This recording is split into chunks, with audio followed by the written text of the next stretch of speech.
राधे राधे महाराज जी, आपके चरणों में कोटि कोटि नमन। गुरु जी, गुरु मंत्र को जपने में शुद्धता, शारीरिक मानसिक शुद्धता कहाँ तक जरूरी है? यदि अशुद्ध अवस्था में गुरु मंत्र का जाप हो जाता है तो इससे क्या कोई हानि होती? हाँ, वस्त्र पवित्र होने चाहिए, शरीर पवित्र होना चाहिए। मुख में आचमन करने के बाद ही गुरु मंत्र जपा जाए।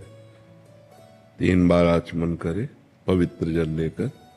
केशवाय नमः, नारायणाय नमः, माधवाय नमः, हाथ धोले गोविंदाय नमः, फिर माला में हाथ डाल को पवित्र अवस्था में, या बिना माला के जैसे जब करना है तो हमारा वस्त्र पवित्र हो, हमारी पादुका बाथरूम वाली न हो जिसमें हम लघुशंका शौच न गए हो, फिर आप यात्रा करते समय भी जप सकते हैं।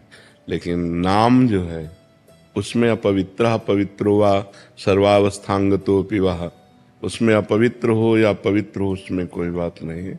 लेकिन मंत्र में, गुरु मंत्र में पवित्र अवस्था की अत्यंत अनिवार्य आवश्यकता है।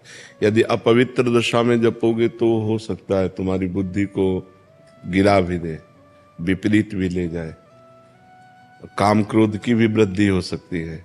इसलिए मंत्र को पवित्र अवस्था में ही जपा जाए, जो वैदिक मंत्र हैं, गुरु मंत्र हैं, और नाम को हर अवस्था में जपा जाए। नाम जपने में कोई परेशानी नहीं। महाराज जी, इसे गुरु मंत्र शुद्ध अवस्था में है, घर में कोई आता है उसके चरण छूना पड़ते हैं, तो अगर वो शुद्ध अवस्था में छू लेंगे तो उसको हमारा स्पर्श उसको, हाँ, तो फिर हम जा करके पंचपात्र से गंगा जल या यमुना जल रखा जाता है। वह पवित्र पवित्रो वा सर्वावस्थांगतो पिया, यह स्मृत पुंडरीकाक्षम स्वाभ्यांतरा शुचि, अपना छिड़क लिया फिर चल गया, फिर जा सकते हैं। ऐसे जैसे माँ है और उसका छोटा बच्चा है और वो बार बार शौच करता है, उसको शौच को फेंकना है और वो बार बार नहाएगी थोड़ी, बार बार कपड़ा थोड़ी धोएगी। हाथ धोया और जल छिड़क लिया, अपने भजन में लगे। महाराज जी, एक दो प्रश्न इसमें और आते हैं। महाराज जी, जैसे मंत्र का अभ्यास कर रहे हैं तो क्या वो एकदम बाथरूम में गए, यद्यपि नाम चलना चाहिए, एक दो बार ऐसे निकल गया तो उसमें कोई अपराध नहीं, उसमें कोई अपराध नहीं। अभ्यास वसात जो हो रहा है वो बात अलग है, जानबूझकर हम नहीं फिर से याद आया तो फिर नाम। हाँ बिल्कुल, उसमें कोई अपराध नहीं। हाँ महाराज जी, एक और था, जैसे किसी की सेवा में संलग्न है, मतलब जैसे कोई वृद्ध की सेवा कर रहे हैं, उस समय आप मंत्र जप सकते हैं। आप वृद्ध की सेवा कर रहे हैं, आप अंदर से मंत्र जप सकते हैं, उसमें कोई, आप अपने शरीर की पवित्रता है। अब जैसे नर्स है, अब हर समय मरीज की सेवा में है या डॉक्टर है, तो उसको अपना मंत्र जपना है। और खास बात ये पवित्रता अपवित्रता देह भाव से है।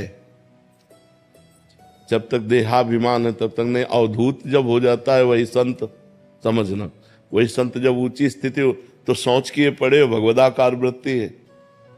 जब आगे बढ़ जाया जाता है ना, फिर इसकी कोई परवाह नहीं रहती। पर आगे बढ़ने के लिए इसकी आवश्यकता है, इसलिए इसको मानना चाहिए। और जब हम आगे बढ़ जाएंगे फिर इसका कोई महत्व नहीं रहता।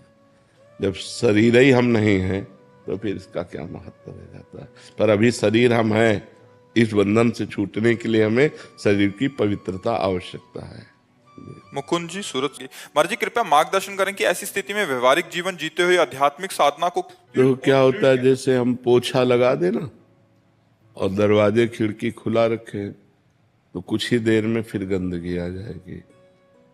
सत्संग पोछा है, साधु संग जैसे कि तो सुमिरन नाम पवित्र अति दरस परस अघनाश, दर्शन मात्र से, वाणी के श्रवण मात्र से हमारा हृदय पवित्र होता है। हमें ऊर्जा प्राप्त होती है आध्यात्मिक, हमें परमाणु प्राप्त होते हैं भागवतिक। और जब हम माया क्षेत्र में जाते हैं तो हमारे परमाणु युद्ध करते हैं, वहाँ अधिक परमाणु माया के हैं और हम अपने परमाणुओं को सजो ना पाए तो परास्त हो जाते हैं। फिर हमारा मन वही विषय चिंतन, फिर वही गलत आदतें, फिर तो लगता है कि जब आए थे तो 2-4 दिन तो सही चला, फिर तो बैटरी डिस्चार्ज हो गई, हम उसे संभाल नहीं पाए। यदि हम बराबर नाम जप करें और गलत आचरण ना होने पाए तो हम वहाँ भी इसी परमाणु को सुरक्षित रखकर लंबे समय तक चला सकते हैं। इसीलिए हम कहते हैं जो शिष्य बनते हैं, महीना 2 महीना में आ जाया करो, मिल जाया करो। उसमें जैसे मोबाइल की बैटरी डिस्चार्ज हुई तो फिर हम चार्ज करते हैं नहीं, तो ऐसे ही बैटरी है डिस्चार्ज हो जाती है। अब ऐसी हमारी स्थिति हो जाए कि त्रिगुण का प्रभाव न पड़े। त्रिगुण जो माया है, सतोगुण रजोगुण तमोगुण का प्रभाव ही न पड़े, तो हमारी एक रस स्थिति बनी रहेगी। पर अभी त्रिगुण के अंतर्गत है, हम त्रिगुणातीत तो हुए नहीं, तो हमें चाहिए बार बार सत्संग करें, अधिक से अधिक सत्संग करें। जब आपका मन चंचल होने लगे, मोबाइल खोलो, एकांतिक सुन लो, सत्संग सुन लो, बहुत जल्दी लाभ मिलेगा। जहां हमारा मन विक्षिप्त हो, हम सत्संग सुन लें तो हमें फिर पावर मिलेगा। सत्संग से हमें आध्यात्मिक पावर मिलता है, और माया आध्यात्मिक पावर को छीण करती है।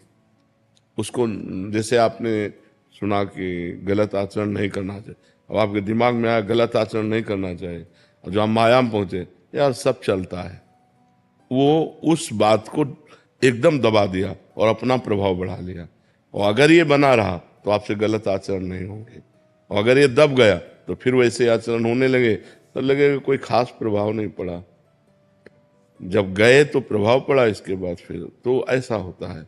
हम बार बार नाम जप करें, बार बार सत्संग सुने, गंदे आचरणों से बचे, गंदे व्यक्तियों के संग से बचे, तो हमारा अधिक से अधिक समय भजन में चला जाएगा, अध्यात्म में चला जाएगा। और नहीं तो यहाँ से हटते ही हवा बदल जाएगी, नहीं बदल जाती है, दृश्य बदल जाता है। वातावरण जहाँ बदला तो एक अलग वातावरण होता है।